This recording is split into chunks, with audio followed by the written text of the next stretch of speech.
no absoluto vazio, onde não existe céu, chão ou direção, um grito ecoa cortando a escuridão. Aquele som solitário atravessa o nada e, logo em seguida, feixes de luz começam a se reunir, convergindo em um único ponto até culminarem numa explosão gigantesca, capaz de abalar até mesmo aquele espaço sem forma. No centro de tudo isso está um garoto de aparência inocente, que observa ao redor sem entender absolutamente nada do que está acontecendo. O nome dele é Aladdin. Ele não sabe quem é. Não sabe de onde veio? Não sabe por que está preso naquele lugar que parece não ter fim? Diante dele, ajoelhado com respeito absoluto, encontra-se uma entidade colossal. Um gigante de proporções absurdas, cuja presença impõe uma sensação esmagadora de poder. Ainda assim, mesmo possuindo uma força que parece ultrapassar qualquer limite, essa criatura se curva diante do garoto como se ele fosse seu soberano. Esse gigante se chama Hugo. Apesar de sua devoção, Hugo não pode revelar a Aladdin sua verdadeira identidade, nem o significado de seu nome, nem a razão de ele estar ali. Existem limites que nem mesmo um ser daquele porte pode ultrapassar. Porém, dentro de suas capacidades, há algo que ele pode fazer: conceder um desejo. E não é qualquer desejo. Hugo oferece a Aladdin a possibilidade de se tornar o governante absoluto de todo o universo. Poder total, controle irrestrito sobre todas as coisas existentes. Ou, se preferir, riqueza infinita, montanhas de ouro, joias incontáveis, tesouros que fariam qualquer rei parecer pobre. Há ainda a promessa da vida eterna, um corpo que jamais sucumbiria ao tempo. São ofertas tentadoras: poder, fortuna e imortalidade. 3 escolhas capazes de mudar qualquer destino. Mas Aladdin não demonstra interesse por nenhuma delas. Em vez de se deixar seduzir por ambição ou ganância, ele faz um pedido completamente diferente. Algo simples, mas profundamente humano. E assim que sua escolha é feita, aquele espaço escuro começa a desaparecer. A cena muda. Agora estamos em um mundo completamente diferente. Um cenário medieval onde a desigualdade social é brutal. Os ricos vivem cercados de luxo e conforto, enquanto os pobres passam a vida inteira trabalhando até a exaustão, sem jamais experimentar o que significa liberdade de verdade. Entre essas pessoas está um jovem chamado Ali Baba. Endividado até o pescoço com um comerciante ganancioso chamado Boodle, Ali Baba vive praticamente como um escravo por dívida. Ele trabalha sem descanso, carregando cargas pesadas, organizando mercadorias e se submetendo a humilhações constantes. Tudo na esperança de um dia conseguir quitar o que deve, algo que parece cada vez mais distante. Enquanto carrega caixas sob o sol forte, suando e exausto, ele percebe algo que o deixa indignado. Um garoto desconhecido sentado tranquilamente, comendo melancias, como se não houvesse amanhã. O menino devora uma atrás da outra, com a barriga já inchada de tanto comer, e ainda assim não demonstra qualquer intenção de parar. É Aladdin. Ali Baba fica revoltado. Quem é esse pivete que aparece do nada e começa a consumir mercadoria como se fosse dono de tudo? Ele se aproxima pronto para dar uma bronca e talvez descontar um pouco da própria frustração. Mas antes que consiga fazer qualquer coisa, Boodle surge para inspecionar a carga. Desesperado, Ali Baba tenta esconder as melancias já mordidas, mas é tarde demais. A situação já está perdida. E para piorar tudo, Aladdin simplesmente ignora o perigo ao redor. Ao avistar Boodle, o garoto fixa os olhos no peito volumoso do comerciante e, sem qualquer cerimônia, avança para apalpá-lo enquanto faz elogios completamente sem filtro. A cena é tão absurda que deixa todos ao redor em choque. Boodle, tomado pela fúria e pela humilhação, arremessa Aladdin para longe sem piedade e descarrega toda a raiva em Ali Baba, pisoteando sua dignidade junto com ele. Ali Baba não reage, não tem força, nem posição, nem autoridade para enfrentar aquele homem. Só lhe resta aguentar calado, engolindo a revolta. Quando a noite chega, o dia parece finalmente ter acabado, mas para azar de Ali Baba, Aladdin não vai embora. O garoto simplesmente o segue até sua casa, ou melhor, até o humilde lugar onde ele mora, e sem pedir permissão, devora toda a comida que estava guardada para emergências. Aquela reserva era o que garantia que Ali Baba não passasse fome nos próximos dias, e agora não restou nada. Sentado ali, derrotado, Ali Baba suspira profundamente. Ele sabe que daquele jeito não vai sobreviver por muito tempo. Então, meio frustrado, meio sonhador, murmura que precisa conquistar uma dungeon o quanto antes. Ao ouvir essa palavra, Aladdin imediatamente presta atenção. Dungeons são estruturas misteriosas que surgiram repentinamente 14 anos atrás. Torres gigantescas que desafiam o céu e parecem guardar segredos antigos. Dizem que lá dentro existem tesouros incalculáveis, ouro, prata, artefatos mágicos com poderes extraordinários.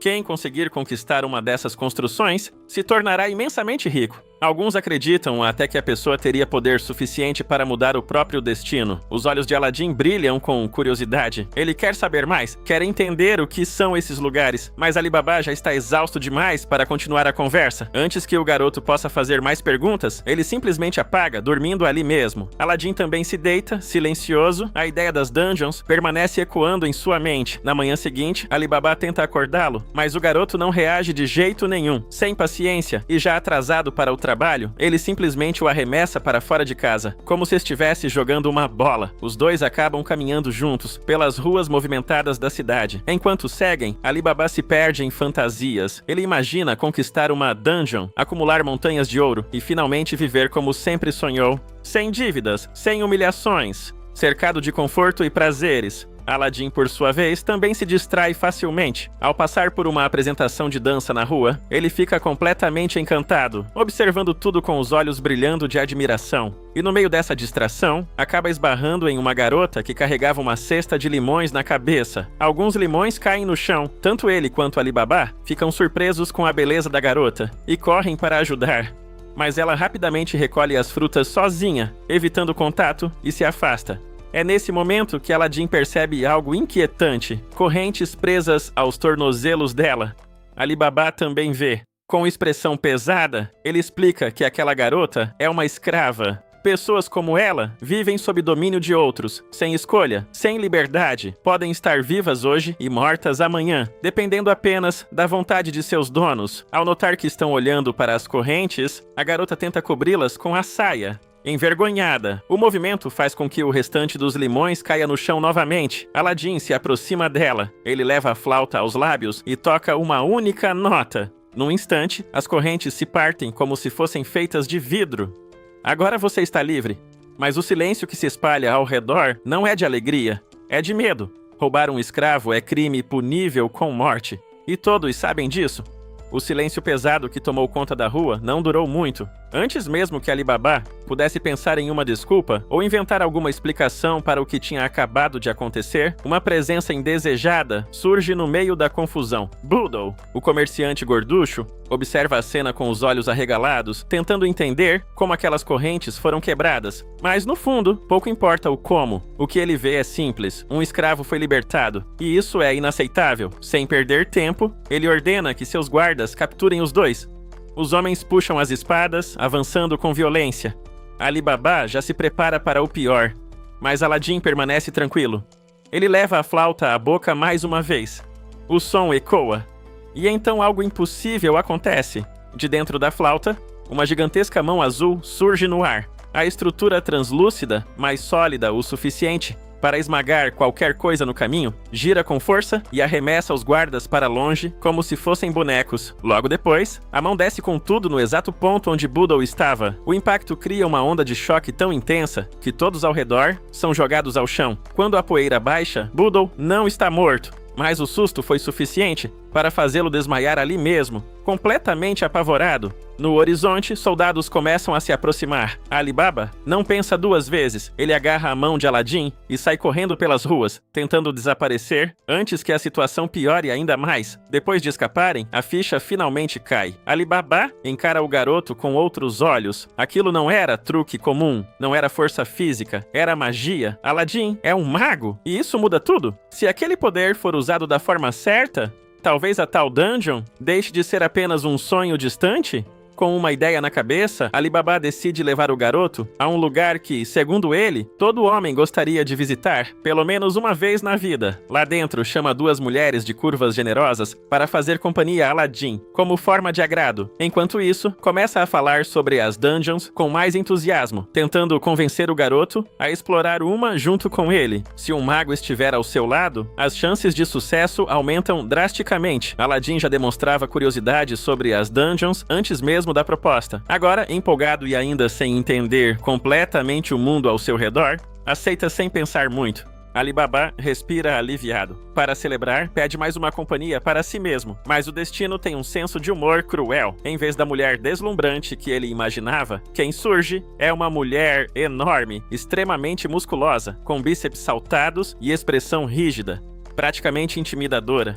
A noite de Ali Baba termina muito diferente do que ele havia sonhado. No dia seguinte, ele sai do estabelecimento com o olhar vazio, como se sua alma tivesse sido arrancada do corpo. E como se já não bastasse, Boodle reaparece. Mesmo depois do ocorrido, o comerciante não desistiu deles. Para evitar problemas ainda maiores com as autoridades, Ali Baba e Aladdin acabam voltando a trabalhar sob as ordens daquele homem desprezível. Dessa vez, o serviço é transportar barris de vinho, mas não é uma entrega qualquer. Existe um perigo na estrada que precisam atravessar. Um monstro que desenvolveu gosto por álcool e passou a atacar qualquer caravana que carregue bebida. Antes de partirem, algo chama de atenção de Ali Baba. Entre os carregamentos há jaulas de ferro. Dentro delas, vários escravos, incluindo a garota ruiva que havia sido libertada no dia anterior. Todos estão acorrentados novamente, sendo enviados para trabalhar nas minas até morrerem de exaustão. Ali Baba sente o sangue ferver. Ele quer fazer algo, quer reagir, mas não sabe como. Durante a viagem, Boodle não para de falar. Ele compara escravos a ratos, diz que nasceram lixo e que morrerão como lixo. Para ele, não passam de mercadoria descartável. Ali Baba aperta os punhos com força. Cada palavra é como uma faca girando dentro dele. Mesmo assim, ele não reage. Pior do que isso, acaba concordando, fingindo aceitar aquele discurso nojento apenas para evitar problemas. Aladdin percebe e o alerta.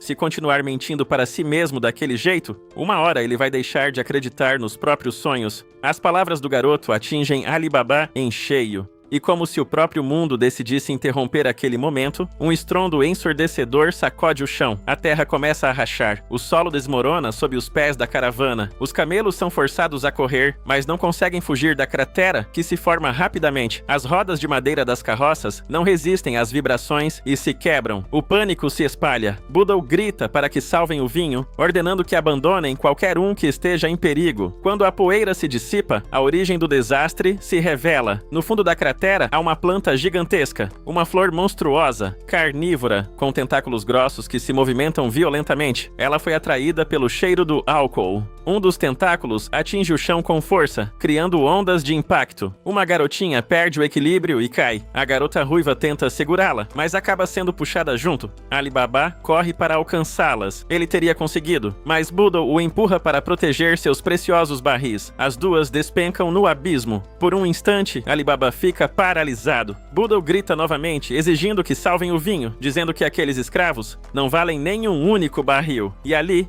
algo dentro de Ali Baba finalmente quebra. Ele se vira e acerta um soco direto no rosto de Boodle. Sem hesitar, salta para dentro da cratera. A flor começa a se fechar, preparando-se para digerir suas presas. A força necessária para abri-la é absurda. Um humano comum jamais conseguiria. Lá em cima, Aladdin ergue a flauta. Hugo surge mais uma vez. Com a ajuda do gigante azul, Ali Baba consegue arremessar um jarro de vinho dentro da planta. O álcool enfraquece momentaneamente a criatura, permitindo que ele segure a mão da garota ruiva. Mas um jarro não é suficiente. A flor continua se fechando. Mesmo assim, Ali Baba puxa as duas com toda a força que tem, afundando ainda mais no interior da criatura. Ele sabe que pode morrer ali, mas, pela primeira vez, sente que está agindo de acordo com o que acredita, sem mentiras, sem fingimento. Lá em cima, Aladdin observa.